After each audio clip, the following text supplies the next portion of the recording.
Земјоделската механизација, особено тракторите, се едни од средствата кои ми ја даваат најголемата помош на земјоделците и помагаат за развој на земјоделството. Според некои информации, првиот трактор во Македонија бил донесен во 1924 година во Прилеп од страна на фамилијата Бомболовци. И изгледал токму како на оваа слика, наместо гуми имал големи метални тркала. Денес во Македонија, според статистиките, има околу 75.000 трактори, од нив околу 22.300 се мотокултиватори. Но освен како помош, оваа земјоделска механизација е причина и за голем број несреќи и повреди кај земјоделците, кои често пати завршуваат и со смртни случаи. Најчеста причина за тоа се староста на возилата и нестручното управување од страна на земјоделците. Го посетивме битолското село Живојно, каде си има случајно неколку вакви несреќи со човечки жртви. Добар ден. Добар ден. Како си? Добро дошол. Како си? Браво. Браво. Минатата година Зоран Петковски го изгубил својот татко токму во ваква несреќа. Вели дека причини за овие несреќи се невниманието на земјоделците и лошите полски патишта во атарот на нивното село. Еве, татко ми е еден пример за тоа. Лани почина повреда со трактор. Се преврте со тракторот и така. Како дојде до таа несреќа? До таа несреќа и непажливост и теренот таков е тука. Затоа сега да кажам дека многу значи да се после секој дожд, порајни дождови посебно да се патиштата да се одржаваат, да поминува механизација. Знаеш како е кога се брза за сеење за ова зона, секој брза. И од брзање некој пат па и од тоа грешки настануваат. Во Живојно најчесто се патиштата низ селото или пристапот до нивите. Пошто нема редовно одржување, нема чистење на патишта после дождовите, одводнување нема вистинско и се прават големи канали ово, и тешко е за врвење. И доаѓа до некои несакани последици поради тоа. За да се намали бројот на несреќи, жителите на Живојно бараат државата почесто да врши санација и рехабилитација на патиштата. Токму ова патче е местото каде пред неколку години загинал еден жител на Живојно. Треба набрегу да идат машини, да се прават патишта кај нас. Иначе се кинат ланци, злапки има многу. Денес да се направи пато, да се песочи, по 2 дена еден силен дожд да фати, пак и го искрени пато. Пак тие злапки се добиват. И нива немаме ние без меѓа. Ситне нивие се со меѓи. Ете, многу луѓе тука кај нас, 5 души имат загинал тие патишта што незгодни од тие меѓи, од неисправни машини, 5 души имат загинал. Маријан Атанасовски, председател на Сдруженијето Спас, вели дека требало да се воведат повеќе едукативни средби и трибини за земјоделците околу тоа како најдобро да се користи земјоделската механизација. Секој човек што работи земјоделие ја превземат работата и знаењето од дедо, од татко. Значи никој го нема тоа стручно превземено како што треба, да речем по теорија. Треба невладини организации да се смешат во тоа, треба општините, треба едукација со трибини. Атанасовски, како една од причините за несреќите при лекувањето со земјоделската механизација, ја посочува и незината старост. И со механизацијата, исто и како и со тракторите, и механизацијата влезена е ИПАРТ програмата, што се има земено од голем број на луѓе, значи нова механизација. Таа нова механизација достега се покажа како добра. Меѓутоа, тие што се малиот пак е мал, тоа е голем проблем кај нас. Не може секој да набави нова механизација. И баш кај тие луѓе, и тие што се со застарена механизација, со застарен возен парк, баш кај тие луѓе имат најпеки проблеми. Николче Бошковски, кој е председател на Сдруженијето Спас на ниво на Македонија, потенцира дека најголемиот дел од несреќите се случуваат поради грешки кои ги прават самите земјоделци за да побрзо ја завршат работата.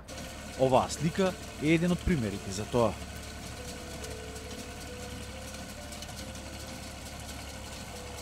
Самиот земјоделец треба да си го испита самото возило. Значи кога зборуваме за возилото, дали било трактор, дали било комбајн, дали било самоходен силажер или било што се сваќа во таа гранка, најосновното му е за да биде осветлен и да има кочници. Ако можеш да поминиш овде, ние гледаме, например, удолна површина и сега ние се лажиме, викаме, ајде овде ќе го скратиме пат. Ме разбирате? Значи ќе го скратиме пат. И тука се прават многу. Дали ќе се прават и приколица. Има сега приколица, едно време беа на кука. Земјоделците самите знаат. Сега се на запрега. Ако се преврти приколица на кука, трактор останува. А ако се преврти приколица со запрега, и тракторот се преврти. Значи тука имаш ризични претоварање на приколици. Дали било 2 тона, дали било 3 тона, ние товараме дори можеме. Значи тоа самите земјоделци, затоа викаме грешките се првен наши. Освен трактористите, и возачите на комбајни се изложени на бројни опасности, особено кога се приклучуваат на регионалните и локалните патишта. Поради својата габаритност и големина, тие представуваат проблем во сообраќајот.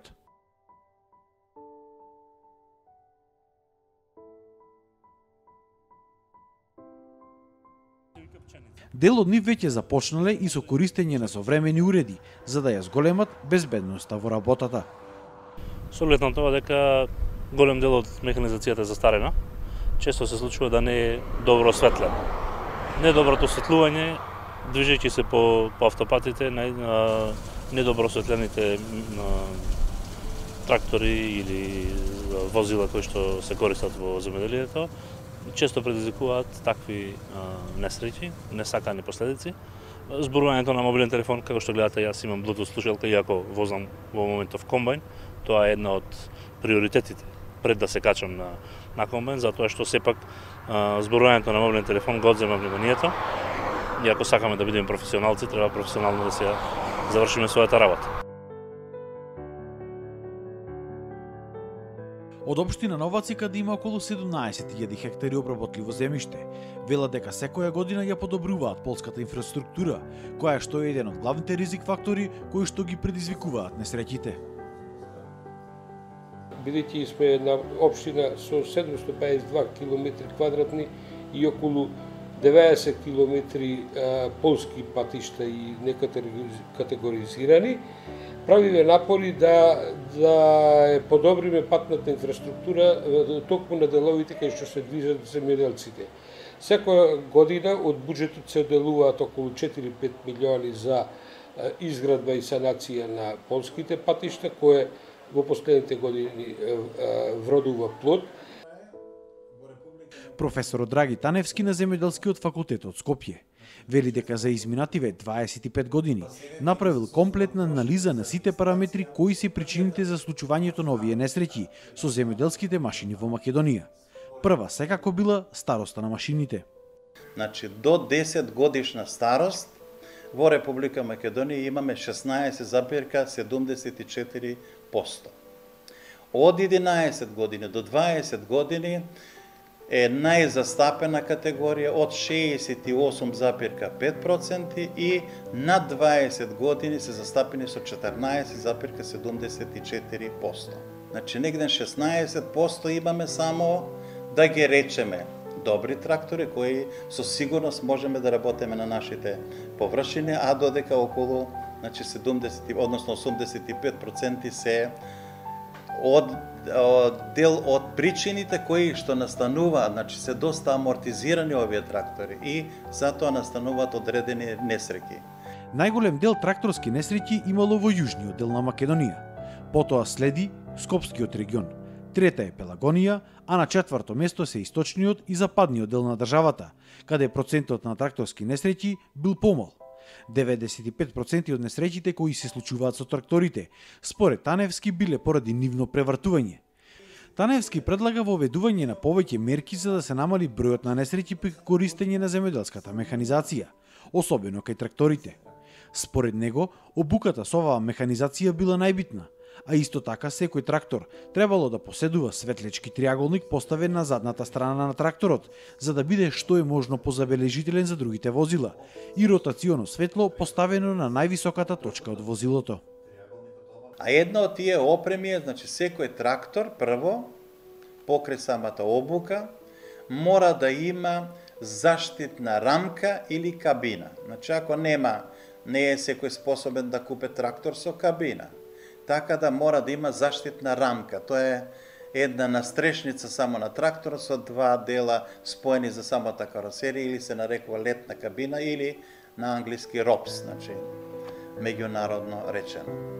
После тоа, ако има вградена кабина, мора да има сигурностни појави на седиштето и мора само тогаш да го врсува појасот, само кога има, значи, кабина.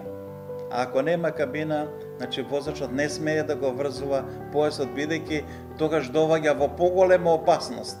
Наместо да скокне од тракторот, тој веќе останува на тракторот кога ќе се преврати. Ако има кабина, доваѓа во еден затворен кафес, дел кој што 95 до 98% е веќе сигурен кога ќе се преврати самиот трактор. Таневски предлага исто така задолжителна обука за сите земјоделци за управување со механизација, која што би ја вршеле стручни лица од Факултетот за земјоделство и стручни лица од 10 земјоделски училишта кои се наоѓаат низ Македонија. И од локалната акциона група Лак Агролидер истакнуваа дека опремата е многу важен фактор за безбедноста на земјоделците. Поради тоа, нивниот последен проект кој го спроведуваат со УСАИД е насочен токму кон набавка на нова современа земјоделска механизација, која ќе ги исполнува највисоките безбедносни стандарди. Се повеќе имаме несреќи, некои со посериозни телесни повреди, некои си со смртни последици, се за тоа на несоодветна опрема, несоодветно одржување на самата земјоделска механизација, а воедно и необрнување внимание од лицето кој што работи со опремата на безбедносните мерки што треба да ги преземе кога почнува да ракува со таа опрема. Опремата мора да се одржува и да се сервисира и да се води евиденција за тоа, доколку дојде и друг оператор пред употребата да може да провери кога опремата е сервисирана и се. Воедно треба да се разбуди свеста кај самите земјоделци и работници во земјоделскиот сектор дека самата опрема се амортизира и дека некогаш треба да се замени со нова. Според ставовите и на земјоделците, експертите и на невладиниот сектор кој се занимава со оваа област, староста на механизацијата и немањето на обука на земјоделците се главните причини за случувањето на несреќите. Доколку се успее да се набави нова современа механизација, а во исто време се воведат и обуки на земјоделците за користење на истата, експертите очекуваат дека бројот на несреќи во Македонија при употреба на земјоделска механизација би се намалил за околу 40%.